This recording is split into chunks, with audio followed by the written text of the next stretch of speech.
Hey everyone, I am Nate and welcome back to Hype Up. It's now time for another top 10 list.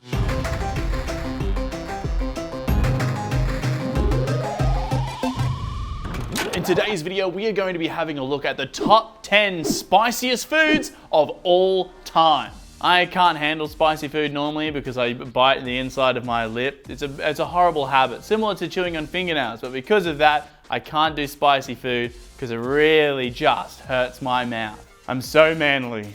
Ooh, it's too hot, don't do it. Please sir, I don't want more. In at number 10 is Dragon Noodles. What a name.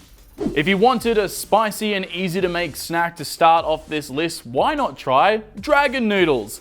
These hot noodles will have you breathing a little fire as they are made with red pepper flakes and sriracha hot sauce. If you are feeling fancy, you can throw in some cilantro to make it look more gourmet. But the base of the recipe is super easy to follow and it's pretty much just noodles with a smidge of hotness. Compared to the others in this list, Dragon Noodles looks like child's play, but cool name though. Not bad. In at number 9 is Pho.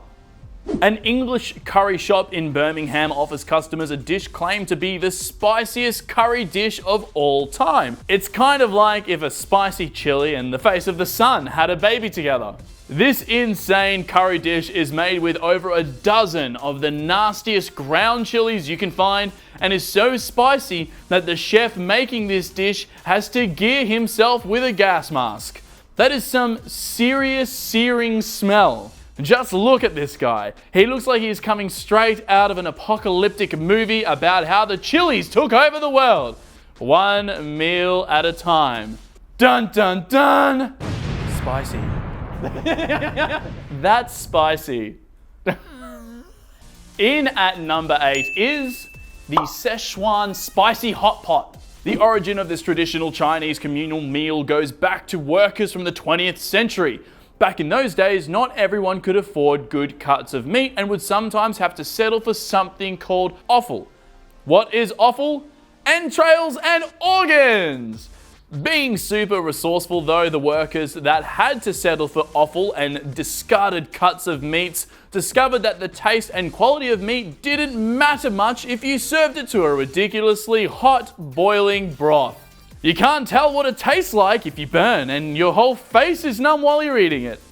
This meal has been refined over the years and is quite a popular dish found on many menus and now incorporates a wide variety of ingredients and cuts of meat. In at number 7 is Vindaloo Pork. Do you like to wing it when you cook? If so, this dish is perfect for you. This now traditional dish from Western India was first introduced by the Portuguese settlers of the 18th century. Vindaloo is a popular Sunday dish and is a common meal to have on Roman Catholic holy days. Not holidays, holy days.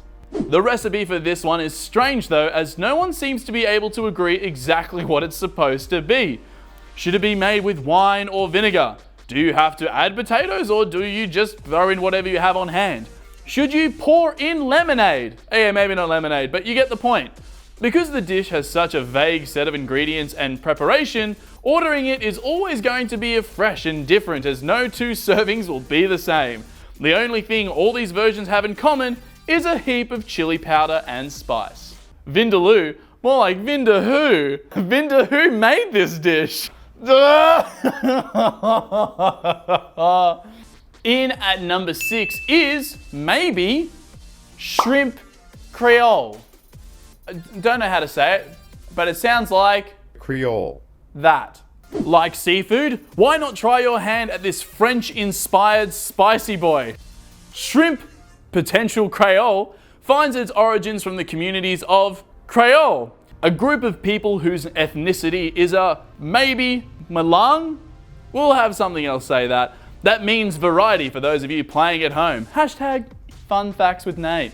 It includes different cultures including French, Spanish, African, and Native American to name a few. So what is shrimp Creole? It's a stew made of cooked shrimp. They're called prawns here in Australia. For those, chuck another shrimp on the barbie, doesn't happen here. They're called prawns. relax. Served over rice and swimming in a mix of tomatoes, onions, celery, and bell peppers. Some versions of this recipe deliver a special fiery kick through the world-famous Louisiana hot pepper sauce, which leaves you with a slow burn. This dish is known to be quite tasty, and you can make it with only one pot. If you don't like doing the dishes but do like stews, this one's for you. In at number 5 is Papa a la Haquina. Maybe. I hope I said that right. At first glance, this creamy cheese looking meal may seem out of place on this list and better suited to a top 10 dairy lovers list, but haha, don't let the appearance fool you. This traditional Peruvian dish from the town of Huancayo is pretty much a potato dish with a cheese sauce served with black olives and hard-boiled eggs. The burning secret to this meal is hidden in the creamy sauce base. Hiding away in the sauce like a sneaky assassin lies some ají amarillos, which are bright orange chilies that are disturbingly hot but have an unusual fruity flavor. So if the thought of biting into a piece of fruit and tasting blazing hot spice appeals to you, why not pop down to Peru and order one up? In at number 4 is what? That's literally what it's called. It's called what? W-O-T. What? You heard it right. This Ethiopian cuisine can contain any number of meats, and it has a loose recipe depending on what you can get a hold of in time for dinner. Served up as a communal stew, the variations available of this thick and savory stew are endless.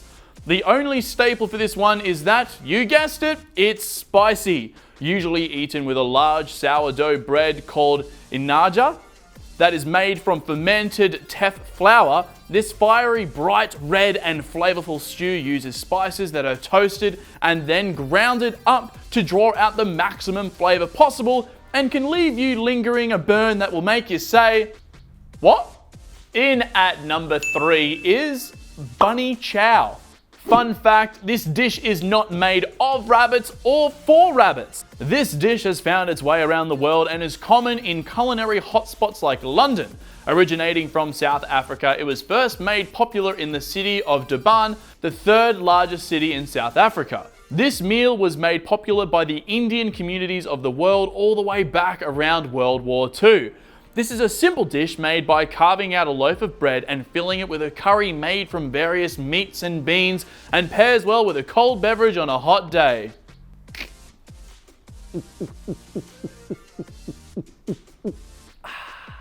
How did he do it? In at second place is torta ahogata. Maybe. Just a nice plain pork sandwich drenched in a super spicy salsa made from tomatoes, spices, and chili de arbol vinegar. This popular Mexican dish is made by slow cooking pork in a garlic and citrus marinade, then grilling it to make it crispy. The salsa added adds a heap of heat to the sandwich, but is balanced well with the use of spices to create a subtle touch of sweetness. If I were making this for myself, I'd need a lot more than a subtle sweetness. The color of the sauce on this sandwich does not inspire confidence, as it's blazing hot red that looks like pure pain. Good. Before we reveal what number 1 is, what have you thought of this list so far? Have you tried out any of these meals? What other lists should we be doing? Let us know in the comment section down below, but it is now time for number 1. In at first place for the spiciest food in the world is jungle curry.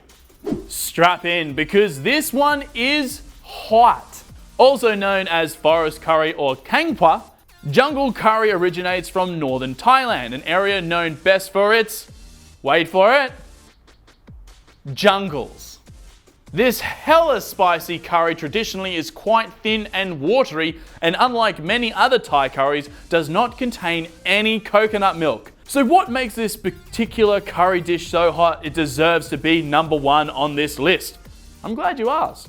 It's because of the insane amount of chilies that are used in this dish. One version of this recipe uses 60 chilies. 60 chilies! Just looking at this dish freaks me out. This super bright orange color of the broth just screams face-melting levels of heat. and would leave anyone sweating, crying, and begging for death. That is it for this video. If you enjoyed it, please make sure you like, as well as subscribe and check out some of our other videos. I'm Nate, this is Hype Hub, and we'll see you all next time.